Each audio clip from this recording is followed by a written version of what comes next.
Alguna vez la Tierra fue dominada por los dinosaurios, quienes reinaron por más de 165 millones de años, pero todo cambió con la llegada de un meteorito colosal, que puso fin a su reinado, y solo dejando huella de que alguna vez existieron.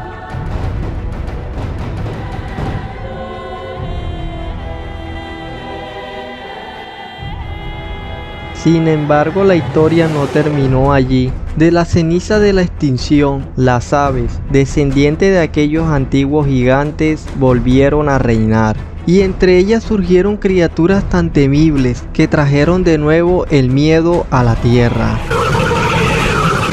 Las aves del terror, poderosas, implacables y veloces, un verdadero terror andante. No desearías verla venir, corriendo hacia ti, con la mirada fija y con el pico listo para atacar.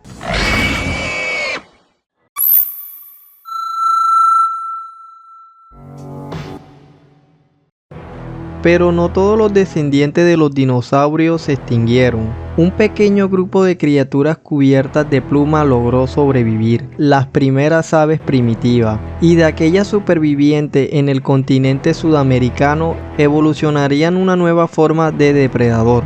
En aquel tiempo Sudamérica era una isla continental, separada del resto del mundo. Ese aislamiento permitió que su fauna siguiera un curso evolutivo único. Sin grandes mamíferos carnívoros que dominaran el ecosistema, un nuevo tipo de depredador tomó el control, las aves del terror o los Phorusrhacidae. Estos imponentes animales surgieron hace unos 60 millones de años, durante el Paleoceno, y prosperaron hasta el Pleistoceno temprano, sobreviviendo casi 58 millones de años. Fueron sin duda los depredadores terrestres dominantes de Sudamérica durante gran parte de ese tiempo. Aunque las aves del terror desaparecieron hace más de 1 millón de años, su linaje no se perdió por completo. Hoy, su pariente vivo más cercano es el seriema, un ave que aún habita las praderas y sabanas de Sudamérica. Existen dos especies, la sariema de patas rojas y la sariema de patas negras. Ambas son las únicas supervivientes del orden Cariamiforme, el mismo al que pertenecía la antigua ave del terror. Las aves del terror se dividieron en numerosos géneros y especies, adaptándose a distintas regiones y presas. Algunas eran tan pequeñas como un pavo, mientras que otras alcanzaban más de 3 metros de altura, como el colosal Quelenquén guillermoy, descubierto en Argentina, siendo este el más grande de todos. Su anatomía era impresionante, cabezas grandes y macizas, picos curvados y afilados, cuellos fuertes y un cuerpo esbelto pero musculoso. No podían volar, pero eso no los hacía menos letales. Con patas largas y potentes, podían correr a velocidades de hasta 50 km por hora, cazando a sus presas por persecución. Su estilo de ataque era brutal. Usaban el pico como un martillo, golpeando una y otra vez hasta que el cráneo o los huesos del animal cedían. Luego desgarraban la carne con una precisión quirúrgica.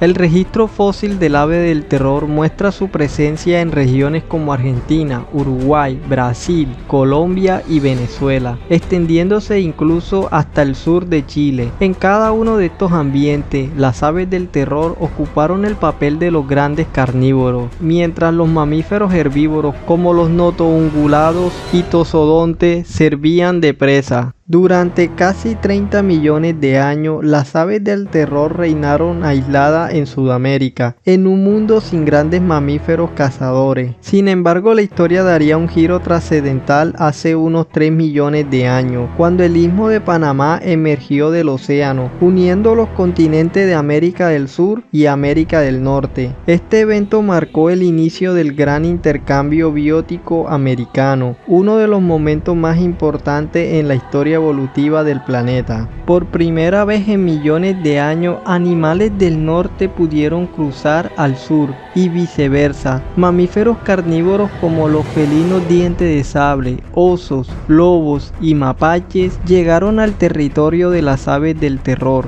Mientras tanto, algunas especies del sur avanzaron hacia el norte, buscando nuevos territorios. Entre todas las que cruzaron, una especie destacó por encima del resto. El más majestuoso y temible Titanis guayeri. El Titanis fue una de las aves del terror más grandes y poderosas. Podía medir hasta 2,5 metros de altura, con un peso cercano a los 150 kilogramos. Sus patas eran largas y musculosas, perfectas para correr y lanzar poderosos golpes. Su pico curvado y macizo, con una mandíbula robusta, le permitía romper hueso o degollar a su presa en segundos. El Titani era un depredador activo, no un simple carroñero. Los fósiles y comparaciones con su pariente sudamericano sugiere que cazaba por persecución o por emboscada. Atacaba mamíferos medianos, posiblemente caballos primitivos, perezosos jóvenes, armadillos gigantes y otros animales herbívoros del Pleistoceno. Su método era simple pero letal. Se acercaba sigilosamente, corría a gran velocidad y lanzaba un golpe certero con el pico para romperle el cráneo o el cuello a la víctima. Luego la sujetaba con las patas y desgarraba la carne con movimientos rápidos de la cabeza.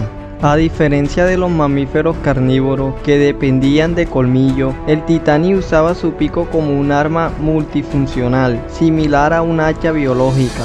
La reproducción del Titani guayeri, aunque no se conoce directamente por fósiles, se han reconstruido a partir del comportamiento de aves similares. Era un ave ovípara, lo que significa que se reproduce por huevo. Ponía sus huevos en nidos en el suelo, probablemente construidos con ramas y pasto. Los huevos eran muy grandes, parecidos o incluso mayores que los de un avestruz. Las crías nacían precociales, es decir, con plumón y capaces de caminar poco después de nacer. Se cree que uno o ambos padres cuidaban de las crías durante ese tiempo, protegiéndolas de depredadores y ayudándolas a sobrevivir.